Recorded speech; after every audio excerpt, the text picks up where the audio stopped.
Good morning. একটি শীতের সকালে সবাইকে স্বাগত জানাচ্ছি। আমাদের গ্রামে আছি। গ্রামটা অনেক সুন্দর। শীতের সকালে এমনিতে অনেক সুন্দর লাগে। আমি একটু ব্যাক সাইডে আপনাদের দেখাই, দেখতে পাচ্ছেন। এর আগের ভিডিওতে আপনারা আমার এই সরিষা চারাগুলো দেখেছিলেন। অনেক ছোট ছিল, মাশাআল্লাহ সরিষার চারাগুলো কিন্তু বড় হয়ে গেছে। আর পাশাপাশি আরেকটু সামনে যদি আমরা যাই, এই যে এই পাশের জমিটাতেও কিন্তু সরিষার চারা উঠেছে আর কি, মোটামুটি বড় হয়ে গেছে। আর এই পাশটা কিন্তু আলু, এই যে এই পাশটা কিন্তু আলু দেখতে পাচ্ছেন। এর আগের ভিডিওতে আপনারা দেখেছিলেন আলু চারাগুলো তো তেমন বড় হয়নি, বাট এবার কিন্তু চারাগুলো উঠছে। এই যে এগুলো কিন্তু চারা উঠেছে, দেখতে পাচ্ছেন আলু গাছের চারা। আর ওই যে পাশে অনেক সুন্দর সুন্দর ফসল আমরা দেখি কী কী।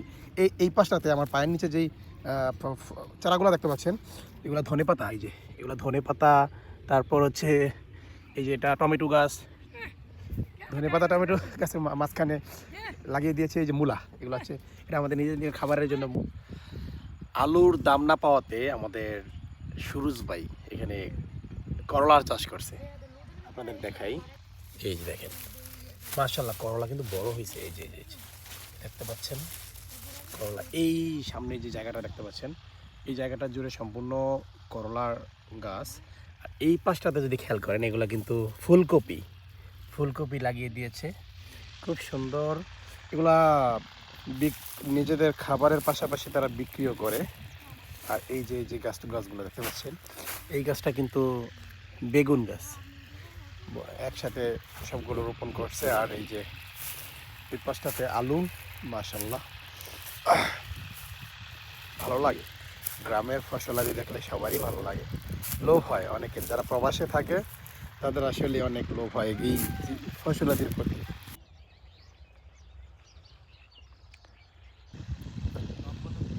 এই দুই পাশে আলুর কেল। হ্যাঁ চাচা, আলু লাগাই লাইছেন? এবার কতটুকু জমিতে লাগাইছেন? 3 কানির মতো। 3 কানির মতো লাগাইছেন। আলুর দাম তো কম এবার। এবার বিছনের দাম কম এবং কি নাটের দামও কম। এবার আশা করি আলু খেতে কিছু লাভ হইব নাকি? কতবার তো লাভ হয় নাই। গতবার পুরোই লস। কত টাকা লস হয়েছে আনুমানিক? আমার 3 কানি তো পড়াই চালানো হয় না, আরো গর্তনে দিয়েছেন না, হিসাব নাই আর কি। হিসাব নেই। হ্যাঁ এই অবস্থা আর কি। গত বছর আলুর দাম অনেক কম ছিল, কম থাকায় মুন্সিগঞ্জের কৃষকরা অনেক ক্ষতির সম্মুখীন হয়েছে। তার উপর এবারও তারা আলু চাষাবাদ করেছেন। আসলে মুন্সিগঞ্জের চাষিরা আলুর উপর ডিপেন্ড করে, আলু তাদের করতে হবে, মুন্সিগঞ্জের ঐতিহ্য। তো সেই দিক থেকে তারা কিন্তু তাদের এই বাপদাদার যে আলু চাষাবাদের যে সিস্টেমটা, এটা কিন্তু তারা কন্টিনিউ করে রেখেছে। কি বলেন চাচা, ঠিক আছে না? হ্যাঁ ঠিক আছে।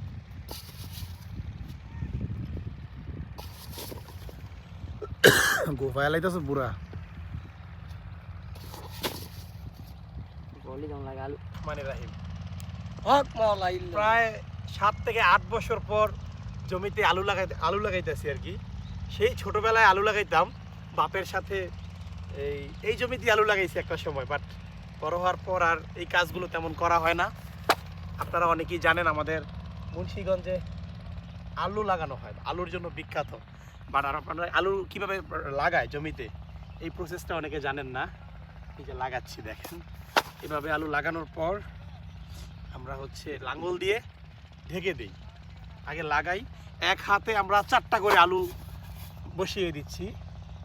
এই যে একটা গাছ থেকে অনেকগুলো আলু কিন্তু আমরা সংগ্রহ করতে পারি।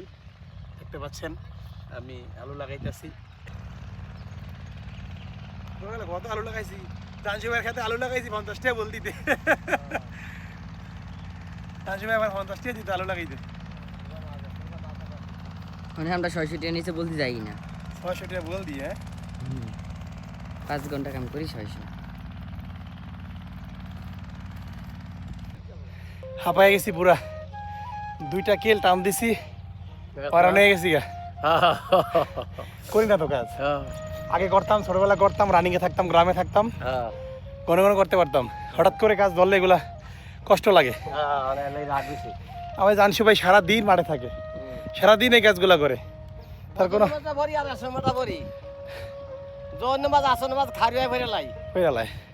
এরপরে আয়া আবার কাজ শুরু করে দেয়। কি পরিমাণ কষ্ট এগুলো যারা করে মাঠে থাকে তারাই বোঝে। আমি জাস্ট 5 মিনিট কাজ করলাম, হাঁপায়া গেছি। আবার আমি ছোটবেলায় এগুলা ভরপুর করতাম, দুইজন তিনজন মানুষ আলু লাগায় পারতো না, একলা আলু লাগাই লাইতাম। সময়ের সাথে সাথে আসলে আমরা পরিবর্তন হয়ে গেছি, আমাদের বডি বুক আর নিতে পারে না। গ্রামের মানুষগুলো অনেক শক্ত। জানসু ভাইয়ের শরীর এখনো অনেক স্ট্রং। বয়স কত জানসু ভাই? বয়স কত? বস 60 60 বছর, মাশাল্লাহ। ওয়ান জোয়ান সারা কাম করে বলা ভালো না, 60 বছর আমার বস। 60 বছর আমার এই দেন দাড়ি মারি বাকিয়া যায়, দাড়ি মারি বাকিয়া যায়। 60 বছর 60 বছর আমার জানসু ভাইয়ের বয়স, বাট নাতি বিয়া করালাম, নাতিন বিয়া দিয়ালাম। হ্যাঁ এখনো মাশাল্লাহ দিলে, কাম ভালো না। মাশাল্লাহ দিলে ওনার যে বডির গঠন এবং কাজ করার যে ধরন, মাশাল্লাহ। কাম করলে দেহ গ্রামে থাকলে দেহ ভালো থাকে, তরতাজা শাকসবজি খাওয়া যায়, সকাল সকাল ঘুম থেকে উঠে, সব দিক থেকেই ভালো, শরীরের রোগ প্রতিরোধ ক্ষমতাও ভালো। আমি মাত্র 5 মিনিট কাজ করছি ওনার সাথে। আমি ছোটোবেলায় এগুলো করতাম, বাট 5 মিনিট কাজ করার পর আমি হাঁপায়ে গেছি। ওই লাঙ্গল টানছি 2 মিনিট আর আলু লাগাইছি 3 মিনিট। তাই না, তাই না। এই 5 মিনিট আলু লাগানোর পর আমার অবস্থা খারাপ। ওয়েদারের সাথে আসলে এখনও সুইটেবল না। বা ওনার বয়স 60 বছর, এখন পর্যন্ত মাশাল্লাহ খুব ভালো কাজ করতে পারে।